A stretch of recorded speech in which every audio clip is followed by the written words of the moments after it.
Nak kurus secara sehat? Dah cuba bermacam-macam jenis ubat tapi masih tak ada hasil? Jom saya tunjuk satu harta karun. Cak. Ini adalah Saxenda. Hai, saya Dr. Kura. Hari ini saya nak explain apa benda ni. Saxenda adalah satu ubat yang mengandungi liraglutide, iaitu analog kepada GLP-1 untuk menurunkan berat badan. Saxenda dia akan bertindak ke atas reseptor otak yang kontrol appetite awak. So, bila ambil Saxenda ni, awak akan rasa lebih kenyang dan juga appetite kurang. Saxenda mempunyai ubat liraglutide yang berfungsi sebagai GLP-1 receptor agonist. GLP-1 receptor agonist ni lah yang akan membantu untuk mengawal selera makan awak. Siapa sesuai guna Saxenda? Yang pertama, Saxenda ni sesuai untuk mereka yang mempunyai masalah hypertension ataupun darah tinggi. Saxenda juga sesuai untuk mereka yang tak boleh tolerate ubat kurus yang lain, contohnya ubat Contrave ataupun ubat Duromin.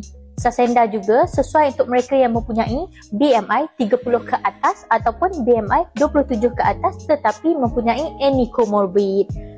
Orang yang mempunyai masalah pre-diabetes ataupun PCOS juga sesuai untuk ambil Saxenda. Nak tahu lebih lanjut tentang Saxenda? Boleh datang dan konsult dengan doktor pilihan anda.